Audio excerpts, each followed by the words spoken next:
अस्सलाम वालेकुम my dear students. आज हम डिस्कस करेंगे refining of aluminium. Last time हमने एल्यूमिनियम की एक्सट्रैक्शन की थी। हमने एल्यूमिनियम को उसके और बॉक्साइट से हमने अलग किया था, सेपरेट किया था। लेकिन लास्ट टाइम हमने जो एल्यूमिनियम को एक्सट्रैक्ट किया था ना उसके और से, वो 99% प्योर था, उसमें अभी भी 1% इम्प्योरिटी थी। तो आज हम क्या करेंगे, उसी 99% प्योर एल्यूमिनियम को मज़ीद प्योर करेंगे 99.99%। मतलब जो एल्यूमिनियम के अंदर 1% इम्प्योरिटी थी, हम उसे आज फर्दर रिमूव करेंगे और 99.99 प्योर बनाएंगे। ठीक है, तो आज हम क्या है, एल्यूमिनियम जो 99% था हम उसे रिफाइन करेंगे। कौन से मेथड से? By Hoopes process. Hoopes chemist था जिसने एल्यूमिनियम को मज़ीद रिफाइन करने का एक मेथड बनाया, जिसे हम हुप्स इलेक्ट्रोलाइटिक मेथड भी कहते हैं, हुप्स इलेक्ट्रोलाइटिक प्रोसेस भी कहते हैं। हमने कहा इसमें हम क्या करते हैं, 99.99% प्योर एल्यूमिनियम बनाते हैं। उससे पहले मैं आपको ना कंस्ट्रक्शन बता दूं हुप्स इलेक्ट्रोलाइटिक सेल की। ये हुप्स इलेक्ट्रोलाइटिक सेल है, इसमें इलेक्ट्रिसिटी इस्तेमाल की जाती है। ठीक है, तो अगर हम कंस्ट्रक्शन देखें तो हुप्स इलेक्ट्रोलाइटिक सेल कैसे बना हुआ है। ये स्टील का बना होता है बेसिकली। ठीक है, इसके ऊपर ना कुछ रॉड्स लगाई जाती हैं, ग्रेफाइट की रॉड्स लगाई जाती हैं, और उनके साथ क्या तार कनेक्ट करके नेगेटिव टर्मिनल के साथ कनेक्ट किया जाता है। तो इसका मतलब ये जो रॉड्स है ना, ये रॉड्स किस चीज़ का काम करेंगी, ये कैथोड का काम करती है। ठीक है, इसी तरह फिर वो जो इम्प्योर 99% जो प्योर होता है ना एल्यूमिनियम, वो कहाँ, वो बॉटम में नीचे। यहाँ पर 3 लेयर्स आपको नज़र आ रही हैं डिफरेंट कलर। एक रेड कलर की बॉटम में, फिर उसके बाद बीच में ग्रीन कलर की, फिर उसके बाद अपर लेयर जो ब्लू कलर की है। तो जो सबसे नीचे है ना, वो सबसे नीचे कौन होता है, ये इम्प्योर आपका एल्यूमिनियम, मीन्स 99% जो प्योर होता है। ये जो 99% एल्यूमिनियम है ना प्योर, ये इसको यहाँ पर इसमें ऐड किया जाता है। तो सबसे जो नीचे होता है ना, ये 99% क्या होता है कि ये इम्प्योर मोल्टन स्टेट में पिघला के ये यहाँ पर रखा जाता है। ठीक है, अच्छा यहाँ पर अब सवाल है कि सर ये जो 99% आप एल्यूमिनियम कह रहे हैं, इसके साथ इम्प्योरिटी कौन सी होती है। तो मैंने लिखा है कि सबसे नीचे यहाँ क्या होता है कि ये एल्यूमिनियम होता है 99%, ये एल्यूमिनियम, इसके साथ कॉपर और सिलिकॉन की कुछ क्वांटिटी होती है। तो इसका मतलब है यहाँ पर क्या है, यहाँ पर ये एल्यूमिनियम होता है और इसके साथ कॉपर और इसके साथ थोड़ा बहुत सिलिकॉन होता है। तो एल्यूमिनियम के साथ थोड़ा बहुत कॉपर और थोड़ा बहुत सिलिकॉन होता है, कि ये क्या है, ये इम्प्योरिटी है। हमें क्या चाहिए, हमें ये एल्यूमिनियम चाहिए। इस एल्यूमिनियम के साथ ये जो थोड़ा बहुत कॉपर और सिलिकॉन ना, हमें इसको रिमूव करना है। ठीक है, और ये हमें एल्यूमिनियम चाहिए। तो इसलिए ये सबसे नीचे क्या होता है, ये इस एल्यूमिनियम के साथ कुछ कॉपर और सिलिकॉन एलॉय की फॉर्म में पड़े होते हैं। तो ये 99% है। ठीक है, तो हमें ये इम्प्योरिटी निकालनी है, कॉपर और सिलिकॉन, और हमें प्योरेस्ट एल्यूमिनियम चाहिए। कैसे निकाले अभी यहाँ से, एक्चुअली क्या है, उसके बाद हम ना इसके ऊपर क्या करते हैं, फ्यूज्ड मिक्सचर, हम सोडियम एल्यूमिनियम हेक्साफ्लोराइड, जिसे हम क्रायोलाइट कहते हैं। तो यहाँ पर क्या करते हैं कि सोडियम एल्यूमिनियम हेक्साफ्लोराइड को पिघलाकर हम इसके ऊपर, यहाँ पर ये मोल्टन स्टेट में पड़ा होता है। लेकिन सोडियम एल्यूमिनियम हेक्साफ्लोराइड बहुत गाढ़ा होता है, थिक होता है। तो थिक की वजह से वो नीचे जा सकता है, इसके साथ मिक्स हो सकता है, किसके साथ, 99% एल्यूमिनियम के साथ। तो क्या होगा, हम इसके साथ ना क्रायोलाइट का बेरियम फ्लोराइड मिलाते हैं। बेरियम फ्लोराइड क्या करेगा, सोडियम एल्यूमिनियम फ्लोराइड को क्या करेगा, थिन करेगा, उसको हल्का करेगा।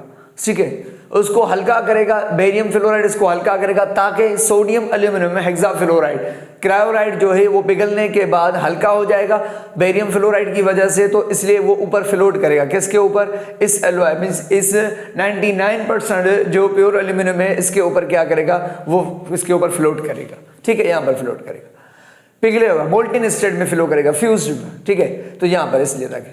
और उसके ऊपर जो है ब्लू कलर का, ये क्या है, ये लेयर है ना, ये प्योर एल्यूमिनियम की, जो आपका 99.9% जो प्योर एल्यूमिनियम बनेगा, वो सारा ऊपर कलेक्ट होगा, जमा होगा। ठीक है, अब चलें किस तरीके से, मैं आपको बताऊं कि ये जो क्रायोलाइट है ना, यहाँ पर ये मोल्टन स्टेट में, मीन्स आयोनाइज की फॉर्म में पड़ा होता है। किस फॉर्म में पड़ा होता है, ये आयोनाइज की, आयन की फॉर्म में यहाँ पर मौजूद होता है। ये ज़हन में रख लेना। ठीक है, तो ये इस तरीके से, ये यहाँ पर अगर आप देखें तो मान लो कि ये सोडियम एल्यूमिनियम हेक्साफ्लोराइड यहाँ आयोनाइज की, मैंने कहा मोल्टन स्टेट में, मोल्टन स्टेट में सोडियम एल्यूमिनियम ये आयंस अलग अलग होते हैं। ठीक है, मैंने यहाँ पे लिखा है ना कि अगर आप सोडियम एल्यूमिनियम हेक्साफ्लोराइड को हम क्या करते हैं 950 से लेकर 1000 सेंटीग्रेड गर्म करते हैं तो सोडियम एल्यूमिनियम हेक्साफ्लोराइड क्या डिकम्पोज हो जाता है, सोडियम फ्लोराइड और एल्यूमिनियम फ्लोराइड। मजीद एल्यूमिनियम फ्लोराइड आयोनाइज हो जाता है, किसमें, आयंस में टूट जाता है। तो ये बेसिकली ये मोल्टेन स्टेट में, मोल्टेन स्टेट में तो यहाँ पर ये क्या है, ये सोडियम के आयंस भी होंगे यहाँ पर, और यहाँ पर ये एल्यूमिनियम के आयंस भी पड़े, और यहाँ पर ये फ्लोराइड के आयंस भी पड़े। तो मतलब क्रायोलाइट या मोल्टेन स्टेट में पड़ा, और मोल्टेन स्टेट में इनके आयंस अलग अलग हो। हम यहाँ पर क्या करेंगे, हम सिर्फ यहाँ पर ना एल्यूमिनियम पे फोकस करेंगे। ये एल्यूमिनियम के आयंस पड़े हुए हैं, हमने कहा यहाँ पर, ठीक है, ये एल्यूमिनियम के आयंस है यहाँ, ये एल्यूमिनियम के आयंस यहाँ पर पड़े हुए हैं। अब चलें ये एल्यूमिनियम कैसे हम निकालेंगे। अब सबसे पहले क्या करेंगे कि ये क्रायोलाइट मोल्टेन स्टेट में पड़ा हुआ है जिसमें एल्यूमिनियम के आयंस मौजूद होते हैं। जैसे ही करंट ऑन करेंगे तो क्या होगा, जैसे ही आप करंट ऑन करेंगे तो ये जो एल्यूमिनियम के आयंस है, आपको पता है एक और चीज, ये जो नीचे बॉटम में ना जो आपका 99% एल्यूमिनियम है, इसके नीचे ना बॉटम में यहाँ पर ग्रेफाइट की रॉड लगाई जाती है, शीट लगाई जाती है।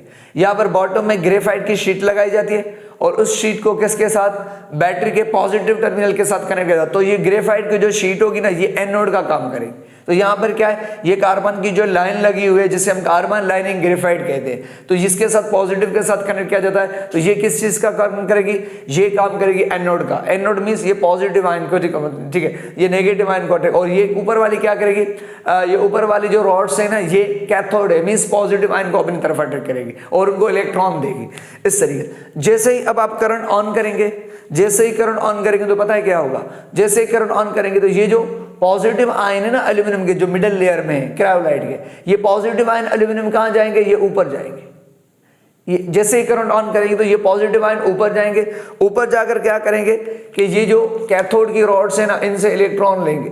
एक एल्यूमिनियम 3 इलेक्ट्रॉन लेगा, दूसरा भी 3 इलेक्ट्रॉन लेगा। जैसे ये एल्यूमिनियम ऊपर जाएंगे, एक एल्यूमिनियम जाके वहां से कैथोड से 3 इलेक्ट्रॉन लेगा। जैसे ही 3 इलेक्ट्रॉन लेगा तो 3 इलेक्ट्रॉन लेने के बाद ये एल्यूमिनियम क्या हो जाएगा, न्यूट्रल हो जाएगा। फिर इस तरीके से दूसरा एल्यूमिनियम ऊपर जाएगा, वो 3 इलेक्ट्रॉन लेगा, फिर वो भी क्या हो जाएगा, न्यूट्रल।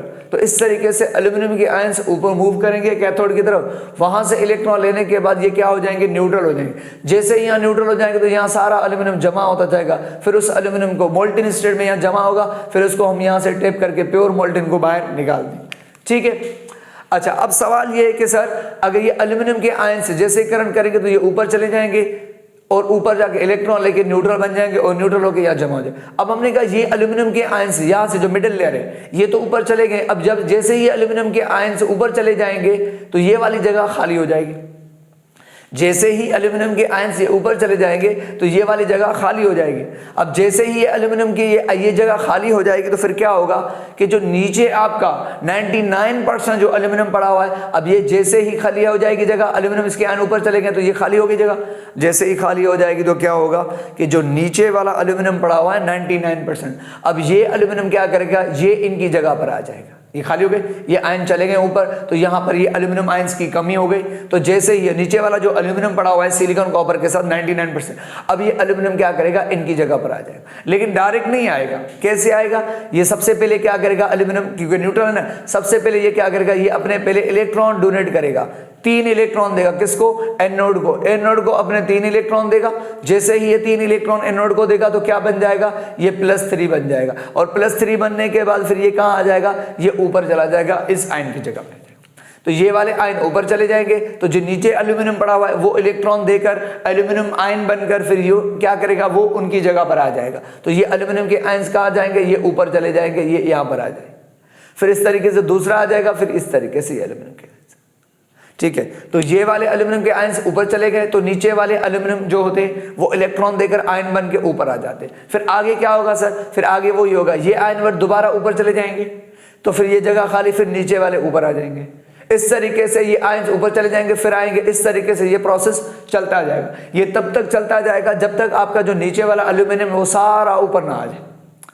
इस तरीके से सारा जब ऊपर एल्यूमिनियम आ जाएगा, नीचे कुछ भी नहीं बचेगा, तो फिर यहाँ पर कुछ भी नहीं बचेगा, तो इसका मतलब है फिर क्या होगा, फिर ये प्रोसेस बंद हो जाएगा। तो हम क्या कर रहे हैं कि ये जो मिडिल लेयर वाले एल्यूमिनियम के आयन से ये ऊपर चले जाएंगे, तो ये खाली, फिर नीचे वाले एल्यूमिनियम इलेक्ट्रॉन एनोड को देकर आयन बन के फिर उनकी जगह पे आ जाए।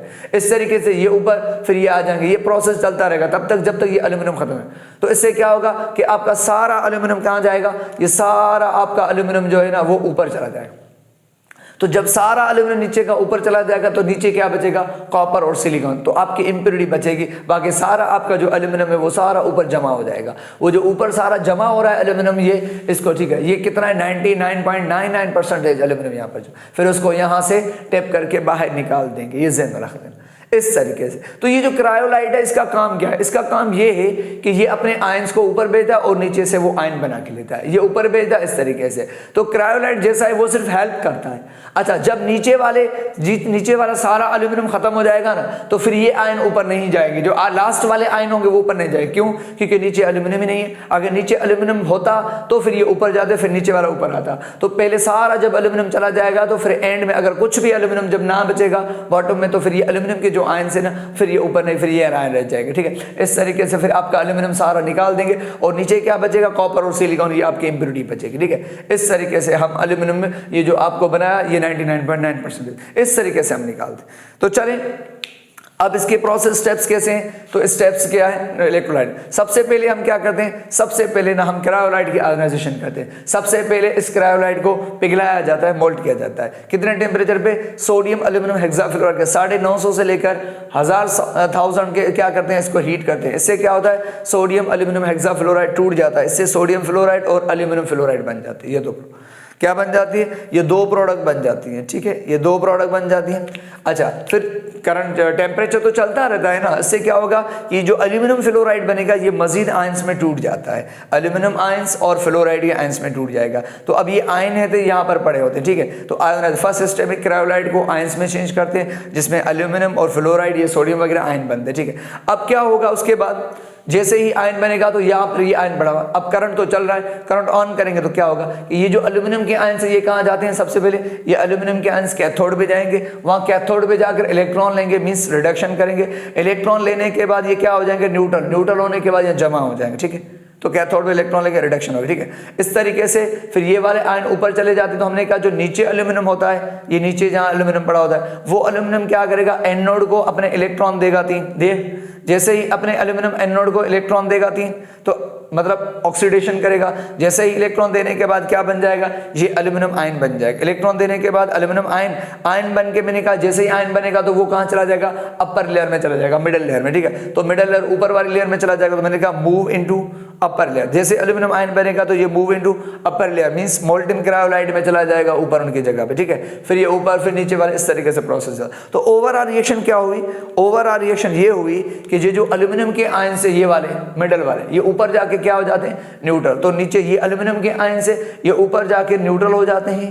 ठीक है, तो अब यहाँ पर ये जगह खाली हो जाती है। तो फिर जो नीचे एल्यूमिनियम पड़ा होता है न्यूट्रल, फिर ये आयन बन के ऊपर आ जाता है। तो ओवरऑल क्या हुआ बात कि ये जो एल्यूमिनियम के आयन से ऊपर जाके न्यूट्रल हो गए और जो नीचे एल्यूमिनियम पड़ा हुआ था वो उनकी जगह पे एल्यूमिनियम बन के यहाँ पर आ गया। तो ये ओवरऑल रिएक्शन है इस तरीके से। ठीक है, उसके बाद अब आ जाए physical properties of aluminium. Aluminium की फिजिकल प्रॉपर्टीज क्या है, actually it is a blackish metal. Aluminium के ऊपर जब लाइट गिरती है तो ये ब्लैकिश मेटल का शेड निकलता है। तो बेसिकली ये ब्लैकिश मेटल मींस इसकी जो शेड होता है, इसकी जो लाइटिंग होती है वो ब्लैकिश टाइप की होती है, इसलिए हम इसे ब्लैकिश मेटल कहते हैं। And has a brilliant silvery lustre, इसके अंदर बहुत ही सिल्वरी लस्टर होती है। ठीक है, मतलब जब नया एल्यूमिनियम आप देंगे तो बहुत तेजी सिल्वर लस्टर होती है इसके अंदर, पर which is soon destroyed by the formation of oxide layer. तो अगर आप शुरू में बहुत सारा ये चमकता है, जैसे ही अगर आप इसको बाहर एक्सपोज करेंगे, आहिस्ता आहिस्ता जब इसको यूज़ करेंगे तो एल्यूमिनियम की जो चमक होती है ब्रिलियंट, वो क्या कम होती जाती है। इस तरीके से वो डल हो जाता है, तो इसकी चमक ख़त्म होती जाती है, वो बहुत ही जल्दी। एक्चुअली ऐसे क्यों होता है सर, एक्चुअली क्या होता है आपको पता होगा कि ये जो एल्यूमिनियम होता है ना, ये एल्यूमिनियम की शीट है, मान लो ये एल्यूमिनियम, ये एक शीट है एल्यूमिनियम के पास आपको पता है कि ये एल्यूमिनियम की शीट के ऊपर एल्यूमिनियम के एटम्स होते हैं। अब आप नई एल्यूमिनियम की शीट लाए, ये बहुत ही चमक रही है, आपको पता है इसको जैसे ही बाहर एक्सपोज करेंगे, बाहर यूज़ करेंगे, तो आपको पता है बाहर क्या है, बाहर ऑक्सीजन होता है। क्या होती है आपको पता है, बाहर ऑक्सीजन एयर है, एयर के अंदर ऑक्सीजन भी होती है। ठीक है, तो वाटर के वेपर्स भी होते हैं, तो ये सब हवा के अंदर होते हैं। तो क्या होता है कि जैसे ही आप ये एल्यूमिनियम की शीट है जो बहुत ही चमक रही है, इसके अंदर एल्यूमिनियम के एटम है, इस एल्यूमिनियम एटम्स की वजह से ये शाइनिंग प्रोड्यूस करते हैं। तो जैसे ही आप एल्यूमिनियम की शीट को बाहर रखेंगे कुछ टाइम के लिए, तो क्या होगा, ये उसी वक्त जो हवा के अंदर ऑक्सीजन है उसके साथ ये रिएक्शन कर लेगी। ऑक्सीजन आगे एल्यूमिनियम के साथ मिल जाते हैं तो क्या बन जाता है, ये एल्यूमिनियम ऑक्साइड बन जाता है। तो क्या हो जाता है कि एल्यूमिनियम के ऊपर ना, एल्यूमिनियम के जो ऊपर सरफेस वाले एटम है वो ऑक्सीजन के साथ मिलके एल्यूमिनियम ऑक्साइड बना रहे थे। इस तरीके से इसके ऊपर एल्यूमिनियम ऑक्साइड की लेयर बन जाती है, और जैसे ही वो एल्यूमिनियम ऑक्साइड की जो लेयर बन जाती है ना, उस एल्यूमिनियम ऑक्साइड की लेयर, तो अब एल्यूमिनियम नहीं रहे, ऊपर सरफेस पे जो एल्यूमिनियम एटम है ना वो एल्यूमिनियम ऑक्साइड बन गए, जो इनर साइड है वो एल्यूमिनियम, वो एल्यूमिनियम ही है। तो इस तरीके से क्या होगा कि ये एल्यूमिनियम ऑक्साइड ऑक्सीजन के साथ मिलके ना एल्यूमिनियम ऑक्साइड बन जाता है। जैसे ही एल्यूमिनियम ऑक्साइड की लेयर बन जाती है ऊपर, तो जिसकी वजह से उसका कलर कम हो जाता है। तो इस एल्यूमिनियम ऑक्साइड की वजह से, ये एल्यूमिनियम ऑक्साइड के दो काम है। एक तो ये एल्यूमिनियम ऑक्साइड क्या करेगा कि एल्यूमिनियम की लस्टर को कम कर देता है, ठीक है। दूसरा क्या करेगा, ये जो एल्यूमिनियम ऑक्साइड की लेयर बन गई ना, अब ये एल्यूमिनियम ऑक्साइड की जो लेयर बन जाती है एल्यूमिनियम के ऊपर, ये इसकी प्रोटेक्शन भी करती है। ये क्या करती है, प्रोटेक्शन करती है। तो ये इतनी स्टेबल होती है लेयर कि अब दूसरी चीज को रिएक्शन करवाने नहीं देती है। तो यही लेयर एल्यूमिनियम ऑक्साइड की इस एल्यूमिनियम की हिफाजत करेगी। यही लेयर क्या करेगी, एल्यूमिनियम को मजीद खराब होने से बचाती है। तो ये स्टेबल लेयर होती है, तो इसलिए एल्यूमिनियम खराब नहीं होता, क्योंकि एल्यूमिनियम के ऊपर एल्यूमिनियम ऑक्साइड की लेयर बन जाती है और ये बहुत ही स्टेबल लेयर होती है। ये इसकी प्रोटेक्शन करती है, इसको कोरोजन से बचाती है। तो मैंने लिखा है कि एल्यूमिनियम के अंदर ब्रिलियंट सिल्वरी लस्टर होती है, लेकिन वो बहुत ही जल्दी डिस्ट्रॉय हो जाती है उसकी लस्टर चमक, क्योंकि due to formation of oxide layer, क्योंकि उसके ऊपर ऑक्साइड लेयर बन जाती है। वो ऑक्साइड लेयर क्या करती है, इसको डल कर देती है, तो इसकी चमक कम हो जाती है। लेकिन ये खराब नहीं होती, क्योंकि ये लेयर इतनी स्टेबल होती है कि मजीद रिएक्शन से अब कोई भी आएगा एल्यूमिनियम के साथ, तो ये एल्यूमिनियम ऑक्साइड उनको रिएक्शन नहीं करवाने देगा, ये इसकी हिफाजत करेगा ताकि ये मेटल खराब नहीं होगा, ठीक है। अच्छा, दूसरी बात, इट इज लाइट, ये बहुत हल्का होता है बस, ठीक है। ये लाइट होता है, बहुत हल्का और चीप, सस्ता होता है, मिलेबल होता है। एल्यूमिनियम मिलेबल होता है। Malleable means drawn into the sheets. हम एल्यूमिनियम से बहुत सारी शीट्स बनाते हैं, फिर उन शीट्स से क्या बनाते हैं, बहुत सारे बर्तन बनाते हैं और बहुत सारे घर के जो यूटेंसिल्स है और जो बहुत सारी चीज़ें हम बनाते हैं, ठीक है। एंड डक्टाइल, एल्यूमिनियम डक्टाइल भी, डक्टाइल किसे कहते हैं, जिसमें से वायर बनाई जाए। तो आपको पता है एल्यूमिनियम की वायर्स बनाई जाती है, क्योंकि एल्यूमिनियम एक बहुत अच्छा मेटल है, इसमें से बहुत सारा इलेक्ट्रिसिटी, बहुत सारा करंट पास होता है, तो इसलिए हम ये डक्टाइल भी मींस इसमें से हम वायर भी बनाते हैं, तारें भी बनाई जाती है। अच्छा, इट रेजिस्ट टू कोरोजन, ये कोरोजन को रेजिस्ट करता है। मैंने कहा ना कि एल्यूमिनियम खराब नहीं होता, आप कितना भी टाइम रखो खराब क्यों नहीं होता, क्योंकि इसके ऊपर जो ऑक्साइड लेयर बन जाती है वो ऑक्साइड लेयर इसको खराब होने से बचाती है, इसकी प्रोटेक्शन करती है। तो मैंने कहा ये कोरोजन को रेजिस्ट करता है, अपने आप को खराब होने से बचाता है। अच्छा, good conductor of electricity and heat, और एक बहुत अच्छा इलेक्ट्रिसिटी पास करने वाला कंडक्टर है, और इसमें से हीट भी पास हो जाती है, मेटल है इस तरीके, ठीक है। अच्छा, इसकी डेंसिटी कितनी होती है, 2.7 ग्राम पर ml, और इसकी मेल्टिंग पॉइंट याद रखो 658 सेंटीग्रेड, बॉइलिंग पॉइंट इसकी 1800 सेंटीग्रेड, ठीक है। ये तो फिजिकल। अब आ जाए chemical properties. Chemical properties means aluminium किस किस के साथ रिएक्शन करके क्या क्या बनाता है। तो number 1, reaction with moist air, ये एल्यूमिनियम जो है ना मॉइस्ट एयर के साथ रिएक्शन करता है, ठीक है। और means action of air, air के अगर बाहर रखेंगे गर्म करके, तो ये एयर के साथ जो ऑक्सीजन होती है उसके साथ रिएक्शन कर लेता है, और टू फॉर्म क्या बना लेता है, ऑक्साइड लेयर बना लेता है। वो कैसे सर, ये जो एल्यूमिनियम है आपके सामने, ये एल्यूमिनियम, अब एल्यूमिनियम को अगर आप स्ट्रांगली हीट करेंगे, जैसे ही स्ट्रांगली हीट करेंगे एल्यूमिनियम, तो जो हवा के अंदर, एयर के अंदर जो ऑक्सीजन होगी वो एल्यूमिनियम उस ऑक्सीजन के साथ मिल जाएगा और मिलकर क्या बना लेता है, एल्यूमिनियम ऑक्साइड लेयर बना लेता है। जैसे ही एल्यूमिनियम ऑक्साइड बन जाएगा, तो आपको पता है कि जैसे ही एल्यूमिनियम ऑक्सीजन के साथ मिलता है तो एल्यूमिनियम ऑक्साइड तो बन जाता है, लेकिन उसके साथ साथ बहुत सारी हीट एनर्जी रिलीज होती है। कितनी, -798.18 किलो जूल पर मोल, इतनी सारी एनर्जी रिलीज। इसका मतलब है कि एल्यूमिनियम का ऑक्सीजन के साथ मिलना और इससे हीट एनर्जी, इसका मतलब है एल्यूमिनियम जैसे ऑक्सीजन के साथ मिलता है तो ये एक्सोथर्मिक रिएक्शन होता है, बिकॉज इस रिएक्शन में बहुत सारी हीट एनर्जी रिलीज होती है, इसलिए हम इसको एक्सोथर्मिक रिएक्शन करेंगे। तो ठीक है, तो सिंपली हो गया। तो ऑक्सीजन के साथ मिलकर एल्यूमिनियम ऑक्साइड बनाता है। जब आप हम इसे स्ट्रांगली हीट करेंगे तो ये ऑक्सीजन कहाँ से, ये एयर से आएगी थी। नेक्स्ट, मॉइस्ट एयर होनी चाहिए कि अगर वाटर के वेपर्स होंगे तो फिर जल्दी ऑक्सीजन रिएक्शन करता है एल्यूमिनियम के साथ, ठीक है। अच्छा, रिएक्शन विथ एसिड, आपको पता है ये एसिड के साथ भी रिएक्शन करते हैं। क्या करते हैं, ये एसिड के साथ, तो एल्यूमिनियम एसिड के साथ रिएक्शन करके क्या बनाता है, to form salt and hydrogen gas release करता है, तो सॉल्ट और हाइड्रोजन गैस प्रोड्यूस करता है। तो आपके सामने मैंने लिखा है एल्यूमिनियम कैसे रिएक्शन करता है, ठीक है। तब देखो ये क्या है, ये एल्यूमिनियम है और ये HCl एसिड है। तो अब कितने, 2 एल्यूमिनियम है, तो क्या होगा, ये एल्यूमिनियम जैसे ही HCl के साथ रिएक्शन करेगा तो इसके क्लोरीन के साथ मिलेगा। एक एल्यूमिनियम 3 क्लोरीन लेगा तो 2 एल्यूमिनियम 6 क्लोरीन, तो एक एल्यूमिनियम, तो ये एल्यूमिनियम क्या करेगा, यहाँ से क्लोरीन लेगा और क्या बना लेगा, एल्यूमिनियम क्लोराइड। तो यहाँ पर जो हाइड्रोजन बचेंगे 6, ये आपस में मिलकर क्या बना लेंगे, ये हाइड्रोजन गैस बना लेंगे। तो इस तरीके से क्या कर रहा है एल्यूमिनियम, HCl के साथ रिएक्शन करके एल्यूमिनियम क्लोराइड सॉल्ट और प्लस में क्या बना रहा है, ये हाइड्रोजन गैस रिलीज कर रहा है। इसी तरह एल्यूमिनियम सल्फ्यूरिक एसिड के साथ भी रिएक्शन करता है, चाहे वो डाइल्यूट हो चाहे वो कंसंट्रेट फॉर्म में हो। यहाँ पर देखें ये एल्यूमिनियम है, ये सल्फ्यूरिक एसिड है। अब ये एल्यूमिनियम सल्फ्यूरिक एसिड के साथ रिएक्शन करेगा तो क्या करेगा, उससे जो SO4 ग्रुप है वो लेगा, पिकअप करेगा और क्या बना लेगा, एल्यूमिनियम सल्फेट बन जाएगा सॉल्ट, और प्लस में जो हाइड्रोजन यहाँ बचेगी वो गैस की फॉर्म में यहाँ से रिलीज हो जाए कि तो इस तरीके से एल्यूमिनियम हाइड्रोजन सल्फ्यूरिक एसिड के साथ मिलके एल्यूमिनियम सल्फेट सॉल्ट और हाइड्रोजन गैस को अलग कर दे, तो हाइड्रोजन गैस में। लेकिन एक बात बहुत ही इंपॉर्टेंट यहाँ पॉइंट है कि एल्यूमिनियम जब डाइल्यूट सल्फ्यूरिक एसिड के साथ रिएक्शन करेगा, डाइल्यूट मतलब कि जिसमें सल्फ्यूरिक एसिड की क्वांटिटी कम, पानी ज्यादा हो, हल्का, ठीक है, जिसमें हाँ ठीक है, डाइल्यूट के साथ रिएक्शन करेगा तो क्या होगा, हाइड्रोजन गैस रिलीज करेगा। मैंने लिखा अगर यही एल्यूमिनियम अगर कंसंट्रेटेड सल्फ्यूरिक एसिड के साथ, जिसमें पानी कम हो, बहुत गाढ़ा सल्फ्यूरिक एसिड हो, अगर मतलब ज्यादा क्वांटिटी सल्फ्यूरिक एसिड की हो, तो एल्यूमिनियम अगर कंसंट्रेटेड सल्फ्यूरिक एसिड के साथ रिएक्शन करेगा तो पता है क्या होगा कि तो ये इसके साथ मिलकर क्या एल्यूमिनियम सल्फेट सॉल्ट वही बनेगा, लेकिन ज्यादा सल्फ्यूरिक एसिड की वजह से यहाँ हाइड्रोजन गैस रिलीज नहीं होगी, यहाँ पे सल्फर डाइऑक्साइड गैस रिलीज होगी, जो सबसे इंपॉर्टेंट पॉइंट। तो याद रखो कि एल्यूमिनियम अगर डाइल्यूट सल्फ्यूरिक एसिड के साथ रिएक्शन करेगा तो हाइड्रोजन गैस रिलीज होगी, अगर यही एल्यूमिनियम अगर कंसंट्रेटेड सल्फ्यूरिक एसिड के साथ रिएक्शन करेगा तो क्या सॉल्ट एल्यूमिनियम वाटर बनेगा, लेकिन सल्फर डाइऑक्साइड गैस रिलीज होगी।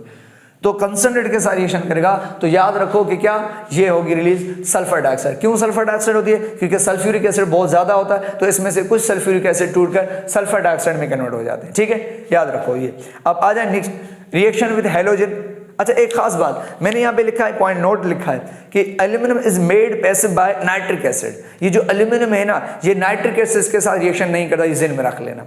क्यों नहीं करता सर, ऐसे क्या होता है कि जैसे एल्यूमिनियम होता है पहले नाइट्रिक एसिड के साथ फटाफट रिएक्शन कर लेता है, लेकिन याद रखो एल्यूमिनियम नाइट्रिक एसिड के साथ रिएक्शन तो करता है शुरू में, लेकिन उसके साथ मिलके ना क्या ऑक्साइड लेयर बना लेता है।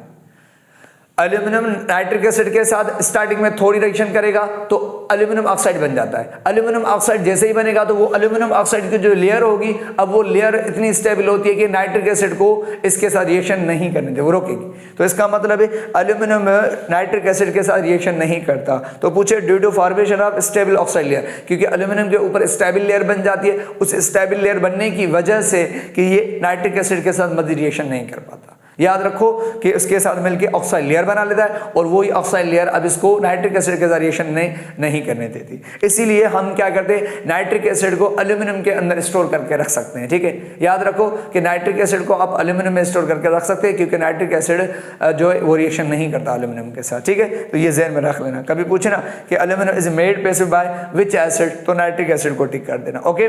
अब आ जाए रिएक्शन विद हैलोजन। हैलोजन के साथ रिएक्शन करता है, हैलोजन के साथ रिएक्शन करके क्या बनाता है, टू फॉर्म मेटल हैलाइड्स बनाता है। जैसे यहाँ मैंने एल्यूमिनियम लिखा है, या हैलोजन X2 उठाया, ठीक है। एक एल्यूमिनियम 3 हैलोजन लेगा तो 2 एल्यूमिनियम की वजह से 6 हैलोजन। X का मतलब है halogen, fluorine, chlorine, bromine, iodine, ये व्हाटएवर जो, ठीक है, इस तरीके से। तो अब आपको पता है कि ये एल्यूमिनियम हैलोजन के साथ मिलकर क्या बनाएगा, AlX3 माना हैलाइड, एल्यूमिनियम हैलाइड बन जाएगा। तो अगर आप यहाँ पे हैलोजन क्लोरीन ले और ये एल्यूमिनियम ले, तो एक एल्यूमिनियम 3 क्लोरीन यहाँ से लेगा एल्यूमिनियम क्लोराइड, दूसरा भी 3 लेगा तो 2 एल्यूमिनियम क्लोराइड बन जाए। तो यहाँ पर ब्रोमीन भी आप ले सकते हैं, तो एल्यूमिनियम के साथ मिलेगा तो एल्यूमिनियम ब्रोमाइड। इस तरीके से आयोडाइड अगर आप उठाएं तो एल्यूमिनियम आयोडाइड के साथ मिलकर क्या बनेगा, एल्यूमिनियम आयोडाइड। तो इस तरीके से एल्यूमिनियम हैलाइड के साथ मिलकर क्या बनाता है, मेटल हैलाइड बना लेता है, ठीक है। उसके बाद अब हम आते हैं, ठीक है। उसके बाद रिएक्शन आती है किसके, बेस के साथ होगी, ठीक है। अब नंबर 4 रिएक्शन विथ बेस। अब बेस के साथ भी एल्यूमिनियम रिएक्शन करता है। कौन से बेस, अल्कली के साथ। जैसे ये एल्यूमिनियम है, ये बेस है सोडियम हाइड्रोक्साइड, इसके सोल्यूशन पानी में ऐड करके सोल्यूशन बना के एल्यूमिनियम के साथ मिलाएंगे तो रिएक्शन हो जाए। तो जैसे ही एल्यूमिनियम सोडियम हाइड्रोक्साइड बेस के साथ रिएक्शन करेगा तो क्या बना लेता है, टू फॉर्म ऑक्साइड सॉल्ट बना लेता है और यहां से भी हाइड्रोजन गैस रिलीज होती है। तो हम कह सकते हैं कि एल्यूमिनियम अगर बेस के साथ रिएक्शन करता है तो क्या बना लेता है, सोडियम एल्यूमिनेट, जिसे हम क्या कहते हैं, ऑक्साइड सॉल्ट। तो ये सोडियम एल्यूमिनेट बन जाएगा और प्लस में क्या, यहां पर भी हाइड्रोजन गैस रिलीज होगी यहां पर। तो अब अगर आपसे पूछा जाए एल्यूमिनियम अगर एसिड के साथ रिएक्शन करता है तो भी हाइड्रोजन गैस रिलीज होती है, अगर एल्यूमिनियम किसके साथ, अगर वो बेस के साथ रिएक्शन करता है तो भी हाइड्रोजन गैस रिलीज होती है। ठीक है, आजा अब रिएक्शन विद किसके साथ, नाइट्रोजन के साथ। तो एल्यूमिनियम नाइट्रोजन के साथ रिएक्शन करता है तो फॉर्म क्या बना लेता है, मेटल नाइट्राइड बना लेता है। तो यहां पर देखिए नाइट्रोजन लिखा है, 2 नाइट्रोजन है तो एल्यूमिनियम भी 2, क्योंकि एक एल्यूमिनियम एक नाइट्रोजन के साथ मिलेगा। तो ये 2 एल्यूमिनियम नाइट्रोजन के साथ मिलकर क्या बनाएंगे, 2 एल्यूमिनियम नाइट्राइड बना लेते हैं। ठीक है, तो इस तरीके से एल्यूमिनियम नाइट्रोजन के साथ डायरेक्ट रिएक्शन करके एल्यूमिनियम नाइट्राइड बना लेता है। इसी तरह 6 रिएक्शन विद कार्बन। तो ये जो एल्यूमिनियम है ये कार्बन के साथ भी रिएक्शन करता है। तो कार्बन के साथ रिएक्शन करके क्या बनाएगा सर, तो टू फॉर्म मेटल ऑक्साइड बना लेगा। क्या बना लेगा, मेटल ऑक्साइड। तो मैंने यहां पर लिखा है कि बैलेंस करके लिखा है कि एल्यूमिनियम कार्बन के साथ मिलेगा, 4 एल्यूमिनियम 3 कार्बन के साथ मिलकर क्या Al4C3 मतलब एल्यूमिनियम कार्बाइड बना लेगा। तो इस तरीके से एल्यूमिनियम कार्बाइड बनेगा। लास्ट वन रिएक्शन जो सबसे इंपॉर्टेंट है, बहुत ही इंपॉर्टेंट है, as a reducing agent. Aluminium एक रिड्यूसिंग एजेंट है, बहुत अच्छा रिड्यूसिंग एजेंट है, means readily reduces the other metal oxides. ये एल्यूमिनियम जो है ना बहुत अच्छा रिड्यूसिंग एजेंट है, ये दूसरे जो मेटल ऑक्साइड्स होते हैं ना उनको रिड्यूस करता है। अब आपको पता है रिड्यूसिंग एजेंट्स क्या होते हैं, मैं आपको बताऊं। ऑक्सीडाइजिंग एजेंट किसे कहते हैं, ऐसा कंपाउंड जो ऑक्सीजन डोनेट करे, जो स्पीशी ऑक्सीजन दे वो ऑक्सीडाइजिंग एजेंट, और जो ऑक्सीजन छीने, जो ऑक्सीजन ले, हम उसे क्या कहते हैं, रिड्यूसिंग एजेंट कहते हैं। तो हमने कहा ये जो एल्यूमिनियम है ना ये बहुत अच्छा रिड्यूसिंग एजेंट है। ये क्या करता है कि जो दूसरे ऑक्साइड कंपाउंड होते हैं ना, दूसरे जो मेटल ऑक्साइड होते हैं उनसे ऑक्सीजन छीनता है, बहुत ही जल्दी से ऑक्सीजन छीनता है। ठीक है, और क्या करता है, उनको रिड्यूस कर देता है। ठीक है, ये अच्छा रिड्यूस कर देता है और खुद ऑक्सीडाइज हो जाता है ऑक्सीजन लेकर। ठीक है, इस तरीके से अगर आप देखें एग्जांपल, ये कौन है, यहाँ पर देखें ये फेरिक ऑक्साइड है, आयरन ऑक्साइड, और यहाँ पर ये कौन है, एल्यूमिनियम। जैसे ही आप एल्यूमिनियम इस आयरन ऑक्साइड के साथ मिलाएंगे तो ये जो आयरन के पास ऑक्सीजन है ना, तो ये एल्यूमिनियम क्या करेगा, उससे ऑक्सीजन ले लेगा। तो यहां पर ये क्या करा, ये एल्यूमिनियम इससे ऑक्सीजन छीन लेगा। जैसे ही एल्यूमिनियम इससे ऑक्सीजन लेगा तो ऑक्सीजन लेने के बाद खुद क्या बन जाएगा, एल्यूमिनियम ऑक्साइड बन जाएगा और इस आयरन मेटल को अलग कर देगा। तो आप मुझे बताएं कि यह एल्यूमिनियम क्या काम कर रहा है, सर एल्यूमिनियम ऑक्सीजन ले रहा है, और हमने कहा ऑक्सीजन लेने वाले को क्या कहते हैं, रिड्यूसिंग एजेंट। तो हम कह सकते हैं कि यहाँ पर ये एल्यूमिनियम रिड्यूसिंग एजेंट का काम कर रहा है। तो हम कह सकते हैं एल्यूमिनियम ने कहा ना कि रिड्यूसिंग एजेंट है, जो दूसरे मेटल ऑक्साइड से उनसे ऑक्सीजन लेता है और उनको रिड्यूस कर देता है और खुद ऑक्सीडाइज हो जाता है। तो ये एल्यूमिनियम इससे ऑक्सीजन लेकर तीनों क्या बना, एल्यूमिनियम ऑक्साइड बन जाता है और आयरन को अलग कर देता है, और प्लस में बहुत सारी एनर्जी रिलीज होती है। ठीक है, तो बहुत सारी एनर्जी रिलीज होती है, तो ये प्रोसेस क्या होता है, एक्सोथर्मिक होता है। क्या होता है ये, एक्सोथर्मिक, मतलब बहुत सारी एनर्जी यहां से रिलीज होती है। याद रखना कि मतलब जब रिड्यूसिंग एजेंट का काम करता है तो बहुत सारी एनर्जी रिलीज होती है। ठीक है, तो इसलिए हम इस प्रोसेस को क्या कहते हैं, एक्सोथर्मिक कहा जाता है। लेकिन आपको पता है कि जैसे ही एल्यूमिनियम यहां से ऑक्सीजन लेगा, रिड्यूसिंग एजेंट का काम करेगा, जैसे ही एल्यूमिनियम यहां से ऑक्सीजन लेके एल्यूमिनियम ऑक्साइड बना लेगा और आयरन मेटल को अलग कर देगा। ठीक है, और प्लस में बहुत सारी एनर्जी हमने कहा रिलीज होती है इस रिएक्शन में, और बहुत इतनी सारी एनर्जी रिलीज होती है कि यहां से जो एनर्जी रिलीज होती है वो हीट की फॉर्म में, और उस एनर्जी का जो टेम्परेचर होता है, मैंने लिखा ना मोर एनर्जी रिलीज होती है, और उस एनर्जी का जो टेम्परेचर होता है दैट हैज अ टेम्परेचर कितना होता है, 3500। ठीक है, 3500 सेंटीग्रेड इस एनर्जी का टेम्परेचर होता है। और ड्यू टू दिस रीजन इतनी सारी एनर्जी, इतना सारा टेम्परेचर निकलने की वजह से हम इस वजह से इट इज यूज्ड, हम इस रिएक्शन को हम कहाँ इस्तेमाल करते हैं, इस रिएक्शन को हम वेल्डिंग पर्पस में इस्तेमाल करते हैं। ठीक है, और इस प्रोसेस को हम क्या कहते हैं, थर्माइट प्रोसेस कहा जाता है। तो हम वेल्डिंग पर्पस में क्यों इस्तेमाल करते हैं इनको, इसलिए करते हैं, यही हम आपको समझाएं। मान लो आपको पता है कि सपोज करें ये 2 मेटल की शीट्स है, ये 2 मेटल की शीट्स हैं। ठीक है, ये क्या है, ये 2 मेटल की शीट्स हैं यहाँ पर। अब आप इन 2 मेटल की शीट्स को आपस क्या करना चाहते हैं, वेल्ड करना चाहते हैं, जोड़ना चाहते हैं। तो आपको पता है अगर आप इन 2 मेटल की प्लेट्स को अगर आप जोड़ना चाहेंगे तो पहले इनको थोड़ा मेल्ट करना पड़ेगा, इसको सॉफ्ट करना पड़ेगा। मेल्ट करने के लिए इनको बहुत सारा 1000 सेंटीग्रेड टेम्परेचर चाहिए। ठीक है, बहुत सारा टेम्परेचर चाहिए। तो आप क्या करेंगे इसमें, ठीक है, तो अब आप क्या करेंगे, इनको टेम्परेचर बहुत ज़्यादा चाहिए, तो जो हमारी आम जो फ्लेम होती है उसमें से इतना सारा टेम्परेचर नहीं होता। तो अब इतना सारा टेम्परेचर कहाँ से लाएं इनको मेल्ट करने के लिए, ताकि ये वेल्ड हो जाएंगे। ठीक है, तो फिर आप क्या करेंगे, इनके ऊपर ना आप क्या करेंगे, यहाँ पे आयरन ऑक्साइड केमिकल ऐड करेंगे। ठीक है, और इसके साथ साथ हम एल्यूमिनियम क्या करेंगे, ये एल्यूमिनियम का पाउडर ही है, जैसे ही दोनों केमिकल्स यहाँ पे मिलाएंगे तो यहाँ पर रिएक्शन होगी, और हमने कहा जैसे ही दोनों रिएक्शन करेंगे तो क्या एल्यूमिनियम ऑक्साइड बन जाएगा, और एल्यूमिनियम ऑक्साइड के साथ साथ यहाँ पर क्या होगी, बहुत सारी हीट एनर्जी रिलीज होगी, और वो जो बहुत सारी हीट एनर्जी रिलीज होगी, जैसे ही रिलीज होगी तो ये मेटल की शीट्स को क्या कर देगी, ये मेल्ट कर देगी, और जैसे ही इस एनर्जी की वजह से क्या हो जाएगी, ये मेटल की जो शीट्स है ये मेल्ट हो जाएगी, और मेल्टिंग होने के बाद आहिस्ता आहिस्ता आपस में क्या हो जाएंगी, ये जुड़ जाएंगी। तो इस तरीके से इनमें से जो एनर्जी निकलती है वो इतनी ज़्यादा होती है कि उसका टेम्परेचर 3500 सेंटीग्रेड होता है, और उस टेम्परेचर की वजह से ये मेल्ट हो जाती है, जिसकी वजह से ये दोनों मेटल की भी क्या आपस में वेल्ड हो जाती है। तो इसी वजह से हम इसको वेल्डिंग पर्पज में इस्तेमाल करते हैं, ठीक है। अच्छा, और इस प्रोसेस को हम थर्माइट प्रोसेस कहते हैं। थर्माइट प्रोसेस किसे कहते हैं, ऐसा प्रोसेस जिसमें रिएक्शन के जरिए से जो हीट एनर्जी रिलीज होती है हम उसको वेल्डिंग पर्पज के लिए इस्तेमाल करें, तो ऐसे प्रोसेस को हम थर्माइट प्रोसेस कहते हैं। तो याद रखो, एल्यूमिनियम को ये जो रिड्यूसिंग एजेंट है यहाँ पर ये थर्माइट प्रोसेस के तौर पर इस्तेमाल किया जाता है कि रिएक्शन के दौरान बहुत सारी हीट एनर्जी रिलीज करता है, और उस एनर्जी से हम क्या करते हैं, उस हीट एनर्जी से हम वेल्डिंग करते हैं, ठीक है। तो ये कुछ रिएक्शन थी किसकी, इसकी एल्यूमिनियम की, ठीक है। इंशाल्लाह फिर हम नेक्स्ट क्लास में नेक्स्ट लेक्चर के साथ मिलेंगे। Thank you very much.